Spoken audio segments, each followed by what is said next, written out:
పెద్దపల్లి ప్రభుత్వ ఆసుపత్రిలో వృద్ధురాలికి అండగా నిలిచిన Lions club, red cross society సభ్యులు. మానవత్వంతో స్పందించిన కావేటి రాజగోపాల్, వెంటనే చికిత్స అందించిన వైద్య సిబ్బంది.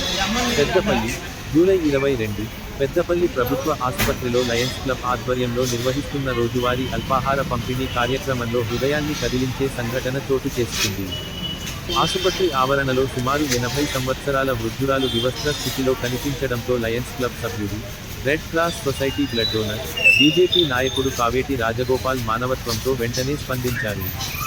వెంటనే మహిళా మరియు శిశు సంక్షేమ శాఖ అధికారులతో పాటు వైద్యాధికారుల దృష్టికి విషయాన్ని తీసుకెళ్లి వృద్ధురాలికి అత్యవసర వైద్య సేవలు అందించాలని కోరారు. దీనిపై వైద్యులు, ఆసుపత్రి సిబ్బంది తక్షణమే స్పందించి వృద్ధురాలికి దుస్తులు అందించడంతో పాటు అవసరమైన అత్యవసర వైద్య చికిత్సను ప్రారంభించారు.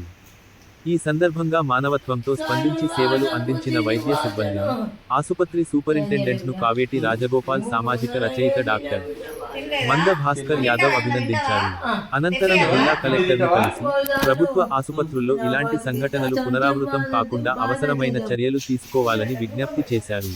రెగ్యులర్గా మేము లయన్స్ క్లబ్ ద్వారా పెద్దపల్లి గవర్నమెంట్ హాస్పిటల్లో అల్పాహారం పెట్టినందుకు రావడం జరుగుతుంది. అలాగే ఈరోజు కూడా మేము రావడం జరిగింది.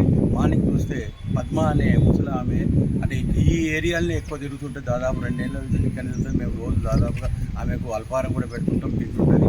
కాకపోతే 2-3 రోజుల నుంచి వెళ్ళి ఆమె కనిపించలేదు.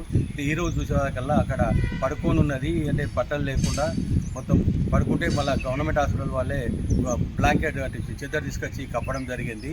అయితే ఈరోజు వాళ్ళకు ఆమెను ఇక్కడ తీసుకొచ్చి మేము ట్రీట్మెంట్ ఇప్పించడం జరిగింది. ట్రీట్మెంట్ ఇప్పించి ఓల్డేజ్ హోమ్కు పంపిద్దామని చెప్పేసి స్వర్ణలత మేడంకు, వారికి మన మహిళా శిశు సంక్షేమ శాఖ వాళ్ళకు డాక్టర్ దయా అరుణ వాళ్ళకు చెప్పడం జరిగింది. వాళ్ళు ఇప్పుడు వచ్చి ఓల్డేజ్ హోమ్కి తీసుకుపోయి ఇచ్చిపెట్టడం జరుగుతుంది. అయితే ముఖ్యంగా ఏంటంటే వీళ్ళను పిల్లలు కరెక్ట్ పట్టించుకోకుండా ఇటువంటి వాళ్ళను ఇచ్చిపెట్టడం వల్ల వీళ్ళు అంటే అడుక్కోవడం, తినడం లాంటివి చేస్తుంటారు. కాకపోతే ఎవరైనా సరే తల్లిదండ్రులు కానీ వాళ్ళకు కని పెంచి ఇచ్చేసినప్పుడు వాళ్ళ తల్లిదండ్రుల బాధ్యత తీసుకోవాల్సిన అవసరం ఎంతైనా ఉంది పిల్లలు. కాకపోతే ఎవరు తీసుకోకున్నా కానీ ఉన్నా కానీ ఓల్డేజ్ హోమ్కి పంపించి మన గవర్నమెంట్ ఓల్డేజ్ హోమ్ సుల్తానాబాద్లో ఉంది. ఆ గవర్నమెంట్ ఓల్డేజ్ హోమ్లకు ఇచ్చిపెట్టి రావాలని చెప్పేసి కోరుకుంటున్నాను. ఎందుకంటే ఇటువంటి వాళ్ళు మనం ఇక్కడ ఉంటే మనం వాళ్ళను ఇప్పుడు వర్షాకాలంలో చాలా రోగాలు వస్తాయి, లేకుంటే వాళ్ళకు ప్రాబ్లం అవుతుంది, వాళ్ళ ప్రాణాలు పోయేందుకు కూడా ఆస్కారం ఉంటుంది. కనుక అందరం కూడా దాన్ని ఒక అంటే మంచి విద్యుత్ ధర్మంగా మనం భావించి ఇటువంటి పనులు మంచి పనులు చేయాలని చెప్పేసి అందరికీ నేను విన్నవించుకుంటున్నాను.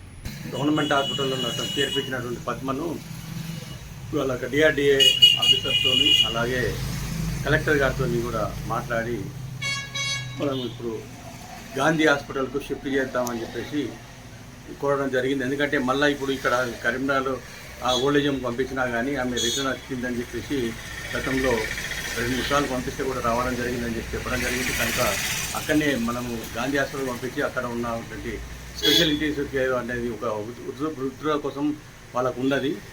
కనుక అక్కడనే షిఫ్ట్ చేసి అక్కడనే ఉంచేందుకు కూడా ప్రయత్నం జరుగుతున్నది అని మీ అందరికీ మేము తెలియపరచడం జరిగింది.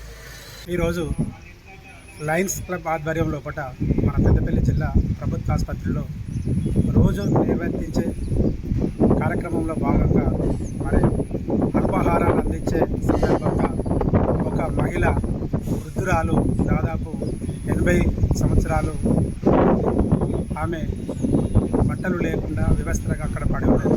దానికి మనసు చెల్లించి మన రాజగోపాల్ అన్న ఇమ్మీడియట్లీ స్పందించి ఈ ప్రభుత్వ మహిళా సంక్షేమ సంఘం అధికారులకు ప్రభుత్వ హాస్పిటల్ దృష్టి తీసుకుపోతే వాళ్ళు సహృదయంతో స్పందించి మరి ఎవరైతే కన్న బిడ్డలు దగ్గరుండి చూసుకోవాల్సిన బాధ్యతలు మరి ఇక్కడ హాస్పిటల్ సిబ్బంది చూస్తుంది. నిజంగా నాకు పెద్దపల్లి హాస్పిటల్ లోపల ఇటువంటి సేవా కార్యక్రమాలు చేస్తున్నందుకు మన ప్రభుత్వ ఆసుపత్రి సిబ్బందికు మరి సూపరింటెండెంట్ గారికి ఇలా పనిచేస్తున్న ప్రతి ఒక్కరికి నేను హృదయపూర్వకంగా అభినందనలు తెలియజేస్తున్నా. నేను ముఖ్యంగా చెప్పదలుచుకున్నది ఏంటిదంటే కన్న బిడ్డలు తల్లిదండ్రులను మిమ్మల్ని ఒక 30 ఏళ్ళు కంటి పాపలాగా చూసుకున్నప్పుడు వారి వృద్ధ వయసు లోపల ఒక పూల పెట్టి చూసుకోవాల్సిన బాధ్యత ఉంటుంది. ఈ సమాజానికి మనం ఏమి ఇస్తామో అది మనకు తిరిగిస్తుంది. మీ తల్లిదండ్రులను మీరు ఎంత ప్రేమతోటి ఆప్యాయతోటి చూసుకుంటారో రేపు మీ బిడ్డలు కూడా అదే విధంగా చూసుకుంటారని గమనించాలి. ఇటువంటి సంఘటనలు జరగకుండా దీనికి స్పందించి తక్షణమే ఆమెకు ఒక బిడ్డ ఉందని చెప్పింది. ఆమె వచ్చి ఎటువంటి సంఘటన మళ్ళీ పునరావృతం కాకుండా చూడాలి. ఈ సందర్భంగా మరి మా అన్నగారికి ఇక్కడ సేవలు అందించిన ప్రతి ఒక్కరికి నేను ధన్యవాదాలు, అభినందనలు తెలియజేస్తున్నాను.